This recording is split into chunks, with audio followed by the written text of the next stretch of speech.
우리가 저번 주 설교를 기억하십니까? 뭐가 기억이 나실까요? 여자를 창조하는 이야기가 있었습니다. 왜 하나님은 아담을 먼저 만드셨을까요? 다른 동물들은 그러지 않았는데, 그건 하나님의 실수가 아니라 하나님이 가르치고 싶은 게 있었기 때문에 그렇습니다. 뭘 가르치고 싶냐 하면 한 몸이라는 것이 어떤 것인지에 대해서, 연합이라는 것이 무엇인지에 대해서 가르치시는 겁니다. 의도적인 거죠. 하나님이 아담을 재우고 갈비에서 만들었다라는 것은 결국 어떻게 해요? 다를 수 없다라는 거예요. 명확한 한 몸이라는 겁니다.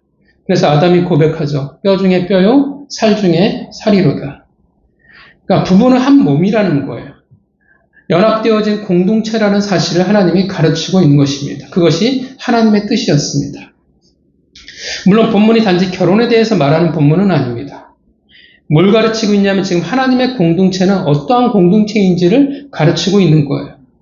하나님의 공동체인 가정과 교회는 다 어떻게 해요? 다 한 몸이라는 거예요. 다 연합되어진 공동체여야 된다는 것을 가르치시는 것입니다. 왜 연합을 이렇게 하나님이 가르치시냐 하면 하나님에 대해서 그리고 하나님의 나라를 가르쳐주기 위함이라는 겁니다. 우리는 하나님을 잘 이해를 못해요. 하나님의 나라가 어떠한 곳인지 우리는 잘 몰라요. 기껏 우리가 받아들이는 수준은 저급하죠. 파라다이스의 개념으로 우리는 기껏 받아들인다라는 겁니다. 그래서 우리가 알게 하시는 모델 하우스라는 겁니다. 바로 그리스도를 머리로 한 하나님과 또한 연합되어진 그 함께하는 곳이 바로 하나님의 나라 천국이라는 사실을 우리에게 가르쳐 주시는 겁니다. 하나님은 어떻게 해요? 삼위일체입니다. 연합이라는 겁니다. 하나님과 그의 나라를 이해하기 위해서 이 땅에서 하나님의 나라로 살아가기 위해서 연합을 가르치고 계시는 겁니다. 그래서 연합을 위해서 어떻게 해요? 우리를 동등하게 지으신 겁니다. 연합은 동등한 관계에서나 가능한 거예요. 아담을 재우고 하와를 창조하신 이유가 뭡니까? 아담으로 하여금 창조에 개입하지 못하도록 막으신 거예요. 동등하지 않다면 어떻게 되어져요? 종속될 수밖에 없습니다. 종속될 수밖에 없다라는 것은 결코 연합할 수 없다라는 뜻이 되어집니다. 그러니까 종속되어져서 평안히 살아가는 가정은 그런 건강한 가정이라고 말할 수 없어요. 성경적인 가정이 될 수 없습니다. 우리가 온전한 가정, 연합된 가정과 연합된 교회로 살아갈 때 우리는 뭘 누리냐면 이 땅에서 천국을 누리며 살아갈 수가 있는 겁니다. 물론 쉽지 않아요. 우리의 죄성이라는 것, 우리의 자존심이라는 게 깎여나가는 것이 결코 쉽지는 않습니다. 그러나 우리가 기억해야 할 것은 하나님의 형상으로 지음을 받은 모든 자들은 다 공동체가 되어야 한다는 사실, 연합을 해야 한다는 사실입니다. 우리 가정과 그리고 교회가 모두 연합되어지기를 바랍니다. 그렇게 여러분 모두 하늘의 기쁨을 누리며 살아가시기를 주님의 이름으로 축복합니다. 자, 오늘 본문의 배경은 누구에게 지금 계속 이 이야기를 하고 있는지 아시죠? 출애굽한 백성들입니다. 그들이 어떻게 해요? 모세를 통해서 정말 좋은 이야기들을 계속 들어봤어요. 그렇다면 어떻게 하겠어요? 출애굽한 백성들의 입장에서 보면 모세의 이야기를 듣다 보면 어떻겠습니까? 공감이 갈까요? 공감이 가지 않는다라는 거예요. 애굽 신화와 전혀 다른 신화를 그들이 듣게 되죠. 창조의 세계, 그리고 하나님에 대해서 들었습니다. 그리고 얼마나 아름다운 세상이었는지, 그렇게나 좋은 곳에서 살고 그렇게 공동체가 행복한 곳이라고 하는데 출애굽한 백성들 입장에서 어떻게 해요?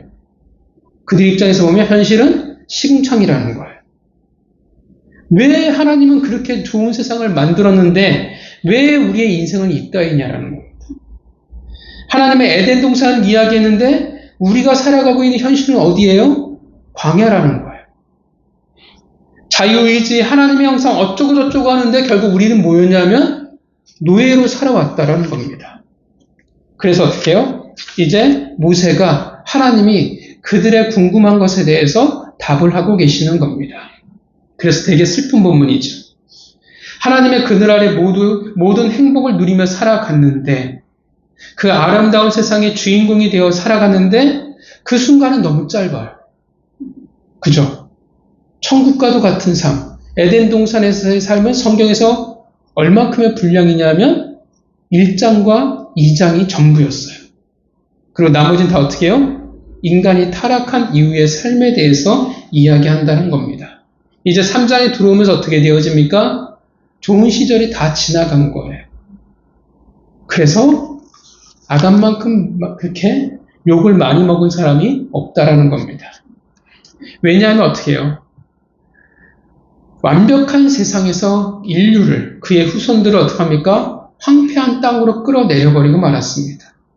하나님 앞에서 인류의 첫 법적 대표였는데 인류를 타락의 구덩이로 몰아넣은 사람이었고 인류의 모든 문제의 최종 원인은 바로 아담과 하와였기 때문에 그렇습니다. 인류의 역사를 보면 악명이 자자한 독재자들이 굉장히 많았습니다. 진짜 우리가 히틀러도 기억하고 수많은 독재자들이 있지만 그들과 비교가 되지 않을 만큼 욕을 많이 먹은 사람이 아담이었습니다. 모든 믿는 자들은 한 번쯤은 욕을 하는 사람이니까요. 자, 오늘 본문을 보면 뱀이 나옵니다. 여호와 하나님이 지으신 들 짐승 중에 가장 강교하였다고 말합니다. 그러니까 강교라는 말은 우리가 듣기엔 되게 부정적인 단어죠. 근데 성경의 원어는 달라요. 되게 긍정적인 의미로 쓰였습니다. 뜻이 뭐냐면 지혜롭다, 슬기롭다, 남의 마음을 아주 잘 알아준다의 뜻을 가지고 있습니다. 한마디로 공감을 되게 잘하는 거예요. 오늘날 공감 잘하는 사람 보고 당신은 참 강교합니다라고 하면 욕을 쳐먹겠죠. 그렇죠? 자, 그 뱀이 하와를 유혹을 해요. 왜 하필 하와였을까? 아담이 아니라 왜 하와였을까? 흔히들 얘기하는 건 하나님의 직접적인 명령은 아담이 들었고 그것을 하와가 전해 들은 입장이었기 때문에 그럴 수 있다라고 말을 하기도 하지만 뱀이 지혜롭다라는 것을 봤을 때 아마 아담과 하와와 매우 특별한 관계에 있었던 동물이 아니었을까라고 생각을 해봅니다. 또 어떻게 해요? 남의 마음을 되게 잘 알아주잖아요. 공감 능력이 뛰어난 것을 봐서는 남자보다 여자에게 다가가는 것이 훨씬 더 좋았을 거라고 생각을 합니다. 여자들이 서로 공감 능력, 공감하는 것에 더 민감하잖아요. 남자들은 사실 그리 공감에 대해서 그리 민감하지는 않습니다. 그래서 뱀이 아마도 여자인 하와와 더 친하게 지낸 시간들이 있지 않았을까? 특별한 신뢰 관계 가운데 있지 않았을까라고 생각해 봅니다. 근데 불행히도 그 관계가 좋은 쪽으로 유지되어지지는 않게 되어집니다. 그 뱀이 여자를, 하와를 유혹하기 시작합니다. 뭐라고 말합니까? 유명한 말이죠. 뱀이 여자에게 물어 이르되 뭐라고 해요? 하나님이 참으로 너희에게 동산 모든 나무의 열매를 먹지 말라 하시더냐. 자, 이 뱀이 과연 정체가 뭘까요? 어떻게 이 뱀이 사단이냐 아니냐? 어떻게 이 뱀이 하와를 유혹할 수 있었느냐? 되게 많은 질문들이 있고 의견도 되게 분분합니다. 그러니까 통일된 이야기는 없어요. 제가 생각하기엔 정확히 알 수가 없다라고 생각을 합니다. 인정해야 될 것은 성경은 우리에게 지식을 채워주기 위한 책으로 우리가 존재하지 않고 있다는 것입니다. 목적이 아니에요. 그래서 성경의 특징이 있죠. 기독교를 무슨 종교라고 부르냐면 계시의 종교라고 부릅니다. 무당이 신접한다의 그 개념이 아니라 하나님이 알려주는 것을 통해서 우리는 인지할 수 있다는 거예요. 그러니까 계시가 뭐냐면 성경이에요. 성경에서 말해주는 것만큼만 우리는 하나님을 이해할 수가 있습니다. 그래서 하나님은 모든 것에 대해서 설명하고 있지는 않아요. 설명하지 않는 것에 대해서 우리는 알 수가 없습니다. 그래서 우리 얘기하잖아요. 이순신 장군이 천국에 갔을까 지옥에 갔을까? 답은 몰라요. 알 수가 없어요. 왜냐하면 성경이 말하고 있지 않기 때문에 그렇습니다. 똑같아요. 뱀이 왜 이것이 가능했을까? 왜 유혹할 수 있었을까? 뱀이 사단일까 아닐까? 성경이 말해주질 않아요. 그래서 우리는 정확히 알 수는 없습니다. 근데 분명한 것은 하나님은 이 모든 사실에 대해서 뱀이 하와를 유혹하고 있는 사실에 대해서 알고 계셨다라는 겁니다. 나중에 하나님이 깨닫고 아담을 찾는 게 아니에요. 이미 어떻게 하나님은 뱀이 접근해서 하와를 유혹하고 있는 것을 이미 알고 계셨습니다. 그러니까 욥기와 비슷해요. 욥기도 그렇잖아요. 내용이 사단이 하나님을 찾아가요. 그래서 1장 12절을 보면 하나님께서 사단에게 욥의 모든 것을 시험할 수 있게 하되 생명을 제외한 모든 것이라 말씀하십니다. 그러니까 시험하게 허락하세요. 테스트하게 냅두셨어요. 하나님 어떻게 해요? 허락하시는 거예요. 그러니까 오늘 본문도 어떻게 해요? 하나님이 허락하신 거예요. 뱀이 하와를 유혹할 수 있도록, 테스트할 수 있도록 하나님이 허락하신 겁니다. 시험이라는 것은 결국 뭐냐 하면 자신을 증명하는 겁니다. 실력을 보여주는 거예요. 그러니까 기회가 되어지는 겁니다. 내가 하나님을 신뢰한다는 것, 내가 진짜 하나님을 믿는다는 것을 어떻게 해요? 입증할 수 있는 기회가 되어지는 겁니다. 자유의지를 가진 존재로서 어떻게 해요? 당연히 반드시 겪어야 할 과정이라는 겁니다. 진짜인지 아닌지, 내가 무엇을 선택하고 있는지가 드러나야 돼요. 증명하는 겁니다. 그러나 아담과 하와의 선택은 올바르지 못했습니다. 자, 하와는 왜 이런 선택을 하게 되었을까요? 뱀은, 사단은 어떻게 하와를 유혹했을까요? 어떻게 죄로 인도하고 있을까요? 왜 이것이 중요하냐면, 왜 우리가 알아야 하냐면, 여전히 이것은 사단의 유효한 방법이기 때문에 그렇습니다. 여전히 어떻게 해요? 우리를 이러한 죄의 통로로 이끌어가고 있기 때문에 그래요. 그 통로로 이끌어가기 위해서, 유혹하기 위해서 여전히 그들은 열심히 일하는 겁니다. 또한 그 통로를 마주할 때 우리는 우리의 실력을 증명할 수 있기 때문에 그렇습니다. 지금도 아담과 하와 사이에, 뱀과 하와 사이에 있었던 일들은 지금도 끊임없이 벌어지는 실제적인 싸움입니다. 우리 신학에 자꾸 뭐가 요즘 들어오기 시작하냐면 인본주의라는 게 들어옵니다. 그래서 사단은 더 실제적으로 존재하지 않는 매우 피상적인 존재로 자꾸 이야기가 되어져요. 그러나 성경은 그렇게 말하지 않습니다. 여전히 사단과 우리는 치열한 전쟁을 벌이는 실제적인 존재라고 성경은 말하고 있습니다. 차라리 공포영화처럼 무섭게 달려들면 차라리 편하고 차라리 괜찮을 텐데 그들은 훨씬 더 지혜롭게 우리에게 다가옵니다. 1절에 보면 뭐라고 얘기해요? 물어 이르되라고 말하고 있어요. 이 말은 원어로 보면 권하다, 간청하다의 의미가 되어집니다. 그러니까 뱀이 하와에게 굉장히 친절하게 지금 다가와 이야기하고 있는 거예요. 그러니까 어때요? 결코 강요하지 않아요. 결코 주장하지 않아요. 되게 매너 있는 모습으로 하와에게 말을 건넨다는 겁니다. 그러니까 그들은 되게 지혜로워요. 우리가 가진 약점을 교묘하게 파고든다는 겁니다. 그들 나름대로 굉장히 열심히 하고 있다는 겁니다. 뱀이 하와를 유혹하고 있습니다. 하나님과 우리 사이의 틈을 만들려고 하고 있어요. 그 전에 먼저 여러분들에게 물어볼 게 있습니다. 여러분, 사단은 우리가 죄를 짓게 할까요? 죄를 선택하게 할까요? 선택하게 할 수 있을까요? 여러분들의 생각은 어떠십니까?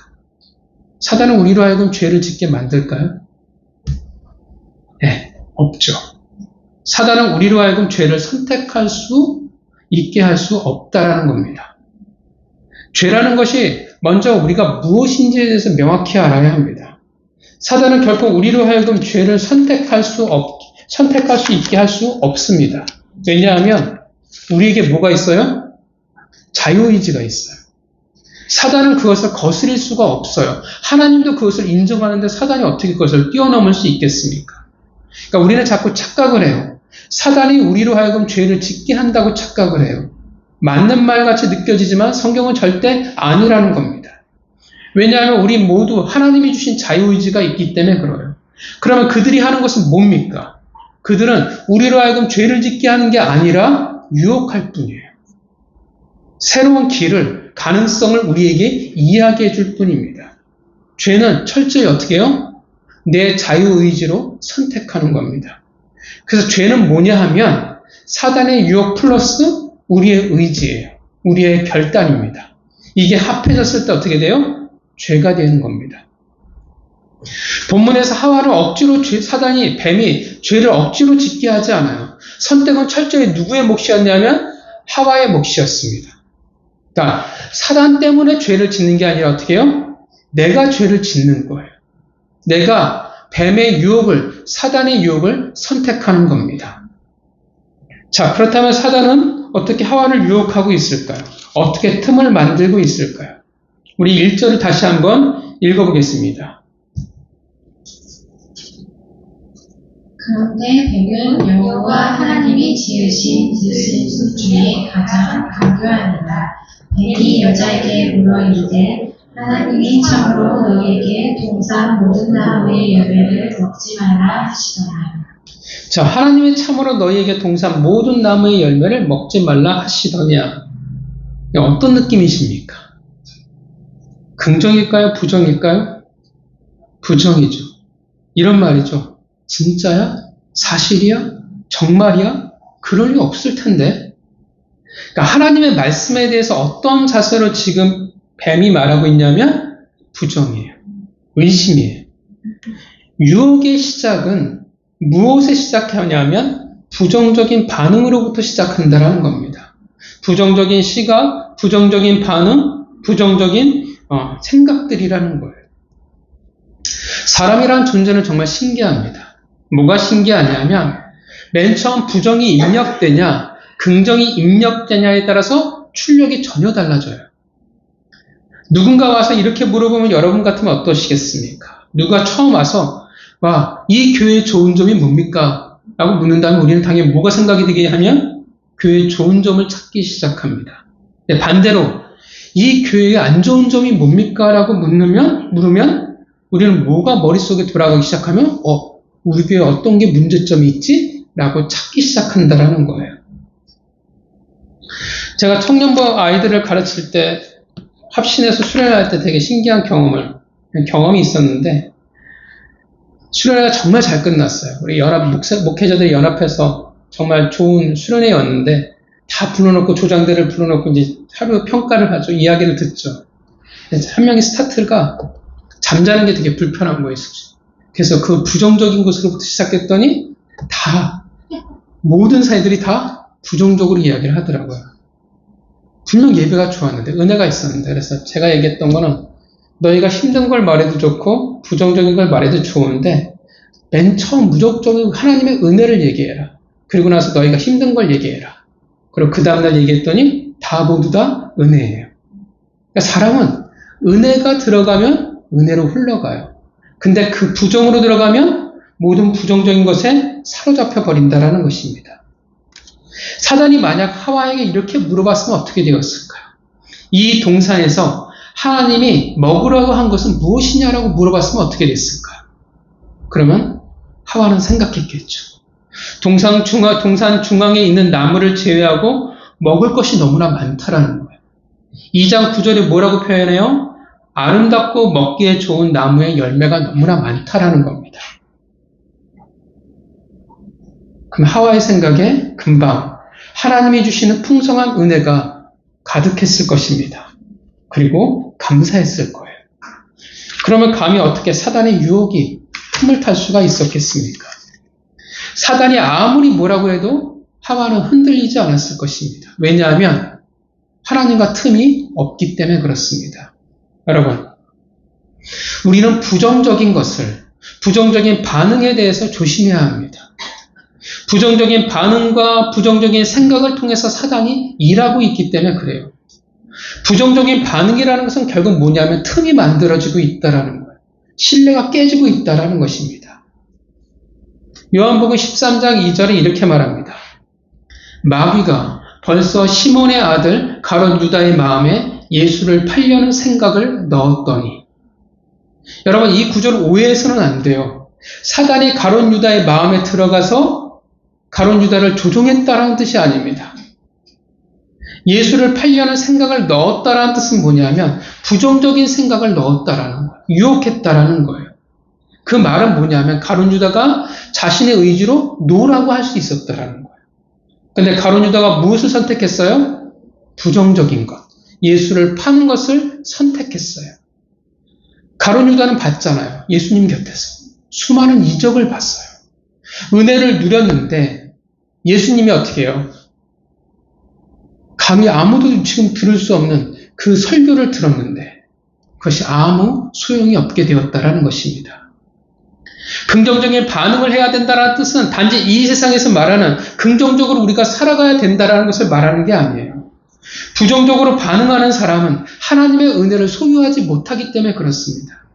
그렇게 많은 것을 주셔도 반응이 틀려요. 그런데 뭘 어쩌라고 그럴 수도 있지. 그들은 그렇게 말한다라는 것입니다. 하나님이 주신 수많은 은혜를 잊어버리고 여전히 내게 없는 것만을 바라봅니다. 그리고 말하죠. 하나님이 나에게 어떻게 이루실 수가 있어? 찬송가에 뭐라고 말합니까? 하늘을 두루마리 삼고 바다를 먹물 삼아도 하나님의 은혜는 헤아릴 수 없다라고 어떤 이는 그렇게 고백을 하는데 어떤 이는 불평할 것밖에 없다라는 것입니다. 왜냐하면 부정적인 것밖에 보지 못하기 때문에 부정적인 것에만 반응하기에 그에게는 은혜가 있을 수 없습니다. C.S. 루이스라는 사람이 있습니다. 아주 유명한 사람이죠.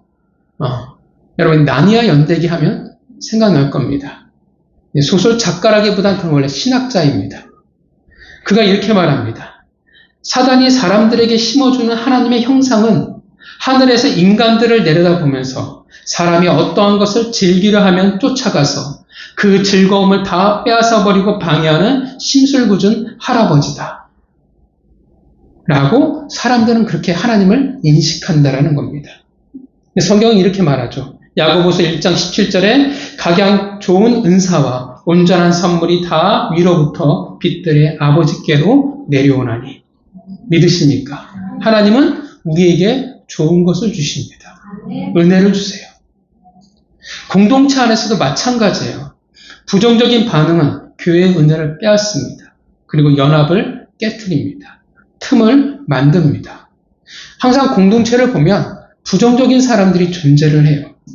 특히나 하나님으로부터 멀어지면 우리는 반드시 반응이 부정적인 것들이 흘러나오기 시작합니다. 은혜가 있으면 불평이 없어져요. 근데 은혜가 어떻게 해요? 은혜로부터 멀어지면 불평이 많아지기 시작합니다.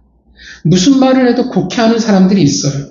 부정적인 시각으로 바라보는 사람들이 있어요. 그들은 없어야 할 틈을 공동체에 만드는 사람들입니다.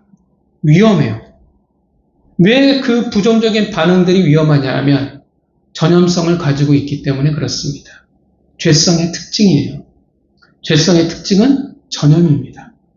긍정에 물들기보다는 은혜에 가까워지기보다는 우리는 부정과 은혜에 멀어지는 것이 쉽기 때문에 그렇습니다. 어떤 사람이 이렇게 말해요. 저는 원래 성향이 그렇습니다. 저는 타고나기로 부정적인 사람입니다. 저는 그렇게 생각해요. 그런 사람이 있어요. 타고나기에 부정적으로 반응하는 사람들이 있어요. 그러면 그런 성향이면 뜯어 고쳐야 돼요. 그게 내가 태어난 대로 살아가는 게 옳은 게 아닙니다. 여러분들은 어떠십니까? 여러분들은 긍정적으로 반응하십니까? 은혜를 보십니까? 아니면 부정적인 것에 여러분들이 익숙하십니까? 은혜를 쉽게 잊어버리십니까? 어떠십니까? 어떻게 확인할 수 있을까요? 내 첫 반응을 보면 알아요. 내 첫 반응이 하나님에 대해서 내 첫 반응이 뭐로 나오는지에 보면 알아요. 내가 부정적으로 하나님의 것에 대해서 반응하면 내가 부정적인 거예요. 근데 내가 하나님의 것에 대해서 내가 긍정으로 반응하면 괜찮은 거예요. 여러분들 어떠십니까? 교회에 대해서 여러분들이 어떻게 반응하세요? 예배에 대해서, 찬양에 대해서, 설교에 대해서, 성도들의 교제에 관해서, 하나님이 여러분들에게 말씀하시는 기도에 대해서 모든 그 관해에서 여러분들의 첫 반응이 뭡니까? 가정에서도 마찬가지예요.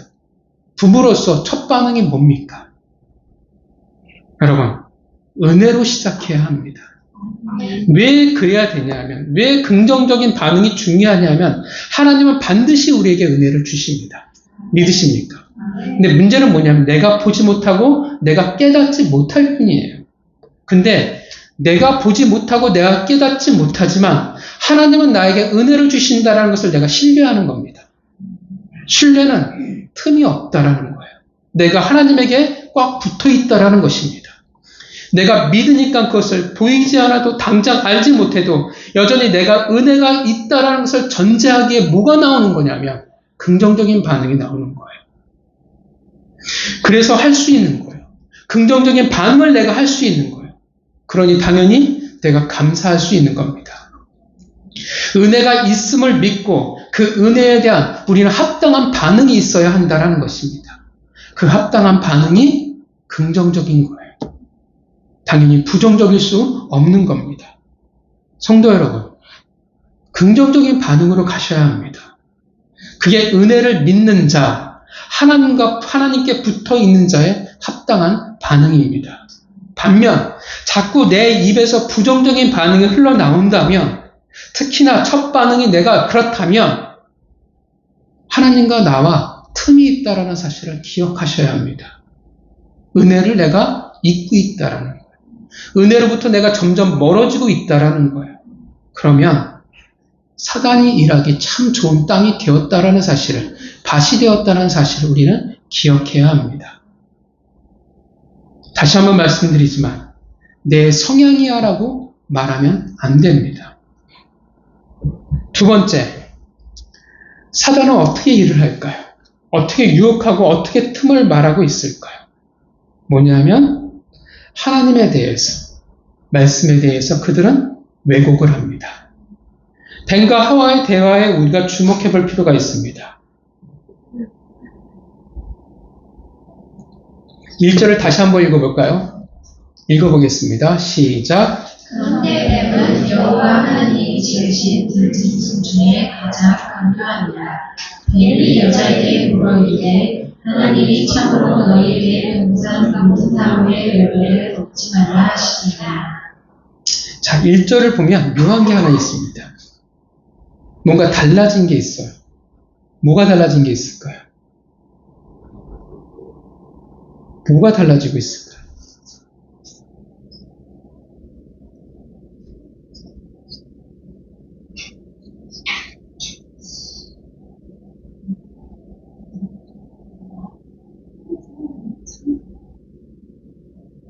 되게 쉬워요. 되게 쉬워요. 호칭이 뭔가 달라진 게 있어요.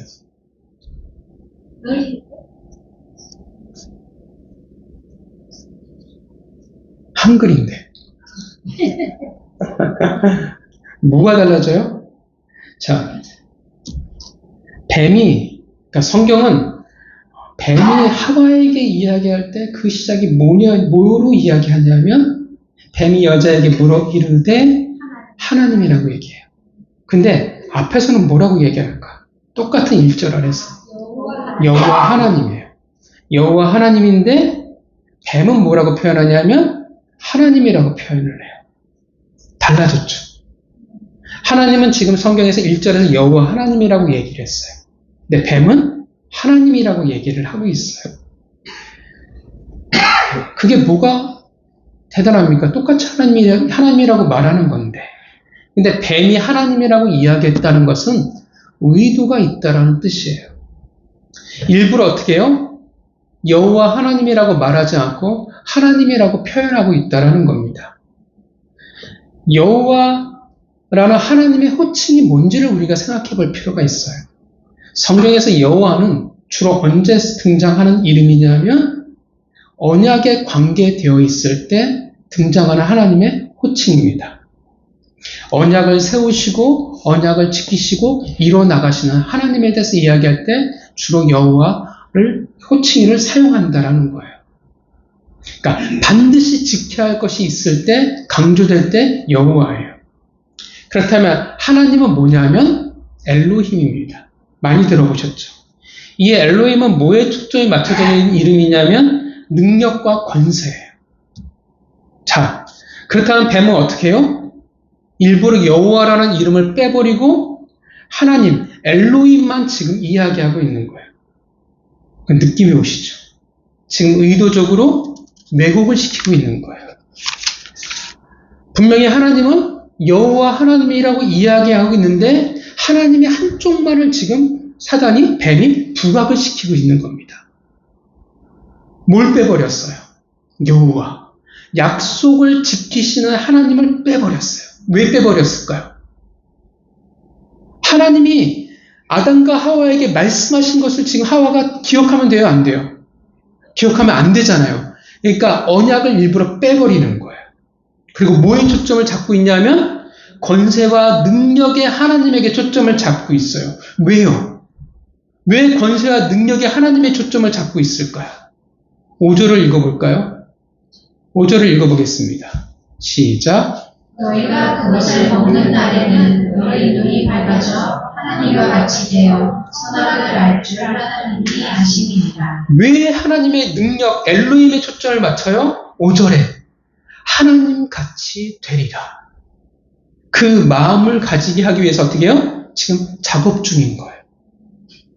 왜냐하면 우리는 능력을 좋아하거든요. 세상에서도 능력을 좋아하고 교회 안에서도 어떻게 해요? 능력을 좋아해요. 그래서 뭐라고 그래요? 능력의 종이라고 표현하잖아요. 사실 능력의 종이라는 것은 없습니다. 성경적이지 않아요.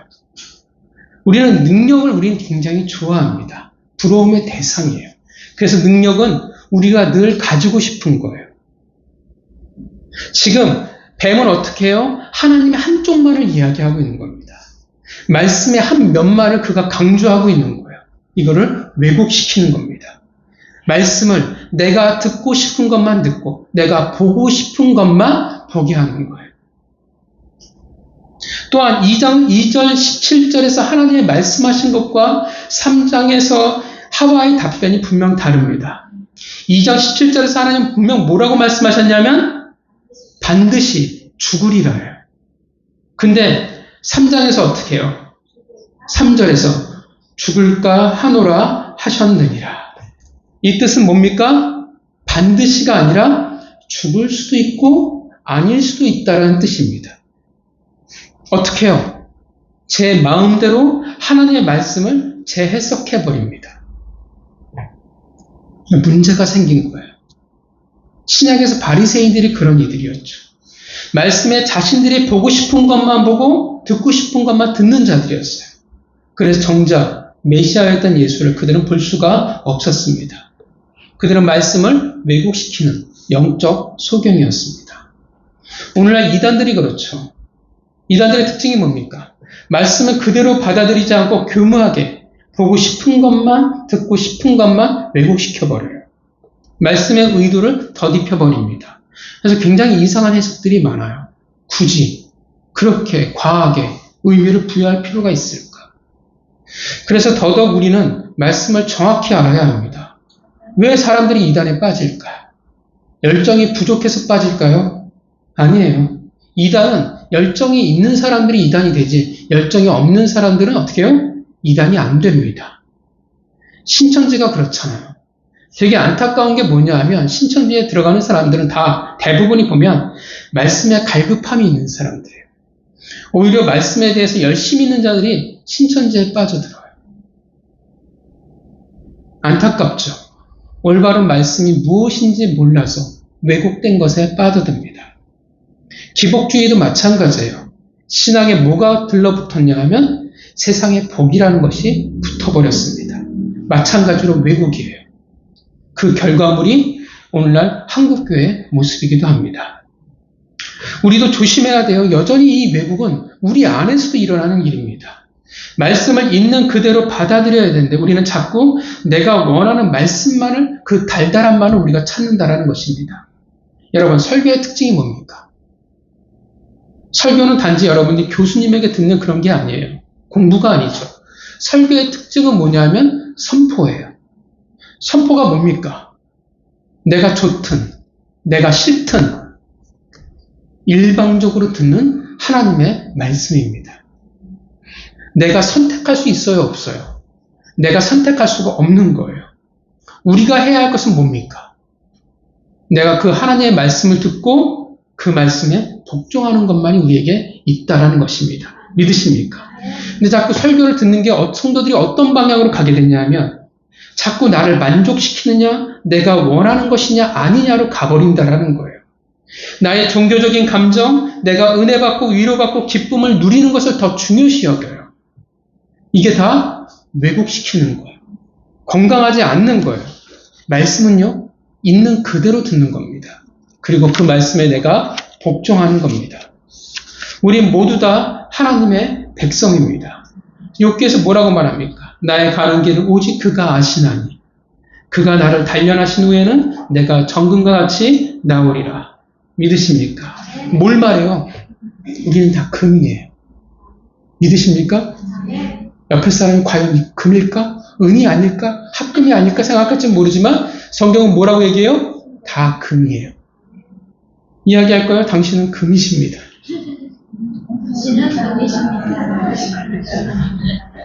한심스럽게 보면서 얘기하면 안 돼요.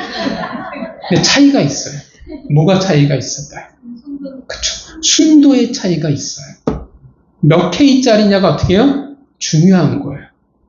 믿음은 순도의 문제를 따지니까 믿음은 금이냐 아니냐의 문제가 아니에요. 하나님의 백성이냐 아니냐의 문제가 아니에요. 왜? 믿음이라는 것이 있을 땐 이미 어떤 전제예요? 하나님의 백성, 금이라는 전제 안에서 시작하기 때문에 그래요. 근데 믿음은 이제 몇 K짜리냐예요. 순도가 뭐냐라는 거예요. 근데 성경은 우리가 어디까지 되어야 된다고 말해요? 정금과 같이 되어야 한다고 말합니다. 그런데 자꾸 우리 신앙 안에 불순물이 들어온다라는 거예요. 세상이 들어와 있어요. 그럼 우리는 병들 수밖에 없어요. 그러면 우리는 말씀을 순수하게 받아들이기가 어려워진다라는 거예요. 자꾸 우리는 어떻게 해요? 내가 원하는 대로 말씀을 왜곡해 나간다라는 거예요. 불순물이 들어올 때 우리는 하나님이 아니라 다른 것이 우리의 신앙의 목적이 될 수밖에 없습니다.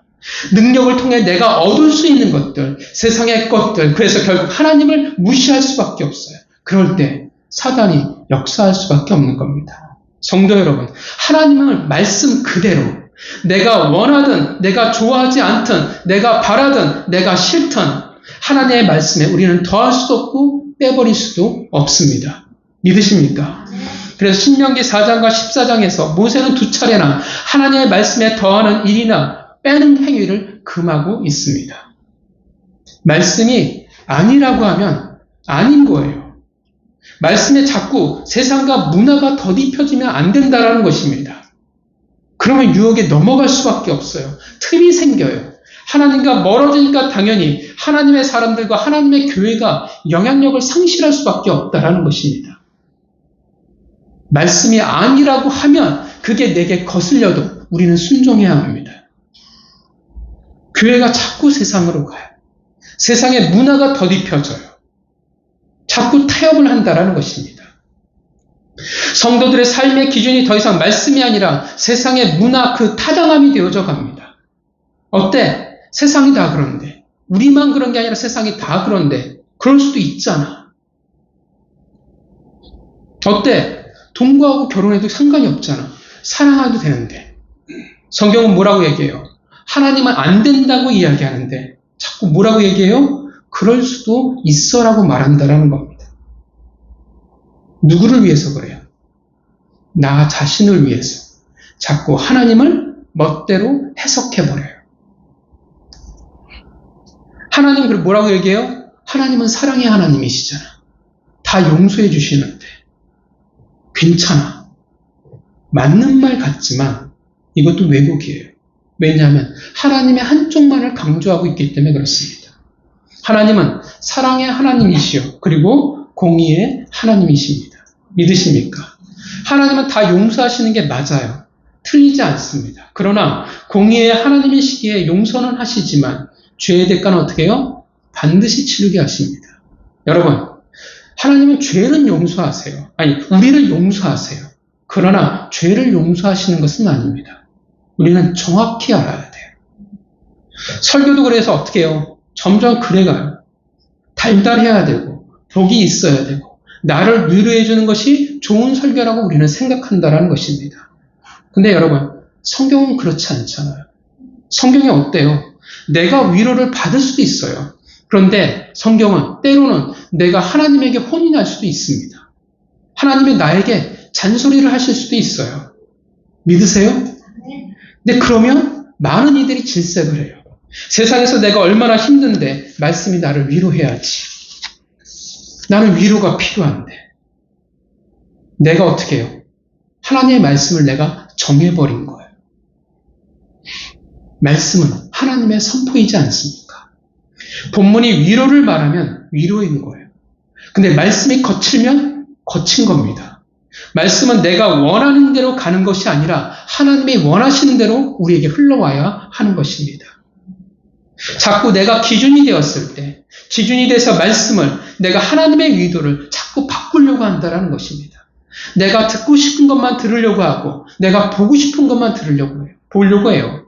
아니면 부정하거나 싫어합니다. 이게 다 왜곡이에요. 그래서 신앙에 틈이 생길 수밖에 없습니다. 사단의 유혹에 넘어간다면 하나님과 우리 사이에 틈이 만들어질 수밖에 없습니다. 그 말은 하나님과 우리의 관계가 깨지고 있다는 사실입니다. 우리는 어떻게 해야 할까요? 마태복음 4장을 보면 오늘 본문과 똑같은 일이 벌어져요. 어떤 내용입니까? 예수님이 금식을 하신 후에 사단의 시험과 유혹을 마주하게 됩니다. 세 가지 시험 기억하시죠? 두 번째 아담으로서 인류의 대표자로서 예수님이 똑같이 사단의 유혹을 시험을 받게 되는 겁니다. 어떻게 하셨습니까? 배가 고프든 힘들든 예수님은 부정적으로 반응하지 않습니다. 오직 말씀으로 말하고 순종할 뿐이었습니다. 그래서 어떻게 해요? 사단이 더 이상 일할 틈이 없는 거예요. 스스로 예수님은 하나님과 내가 틈이 없다라는 것을 증명하셨습니다. 여러분, 여전히 사단은요, 똑같이 우리를 유혹하여 넘어뜨리려고 합니다. 하나님은 또한 그것을 통해서 어떻게 해요? 우리로 하여금 증명할 수 있는 기회로, 그래서 정금과 같이 되기를 원하고 계십니다. 여러분, 틈을 만들지 마시기를 바랍니다. 하나님은 분명 우리에게 은혜를 주세요. 믿으시면 첫 반응에 성공하시기를 바랍니다. 긍정은 곧 은혜로 시작하는 것을 의미합니다. 또한 말씀은 말씀입니다. 내가 기준이 되어서 더하거나 빼지 마시고 왜곡하지 마시기를 바랍니다. 내가 바라는 것이 아니라 하나님이 원하시고 바라시는 것을 들으시고 순종하시기를 바랍니다. 그렇게 말씀을 통해 분명한 우리는 하나님을 알아가야 합니다. 또한 내가 원하든 아니든 그렇게 무릎을 쳐 여러분 스스로 하나님께 복종하시기를 바랍니다. 사단에게 틈을 주지 않으려면 우리는 하나님과 꼭 붙어 있을 수밖에 없습니다. 부정적인 반응에 조심하시고 말씀 있는 그대로 하나님의 말씀을 들으시고 순종하시기를, 그러하게 한 주간 틈이 없는 삶을 살아가시는 하나님의 귀한 성도가 되시기를 주님의 이름으로 축원합니다. 기도하겠습니다.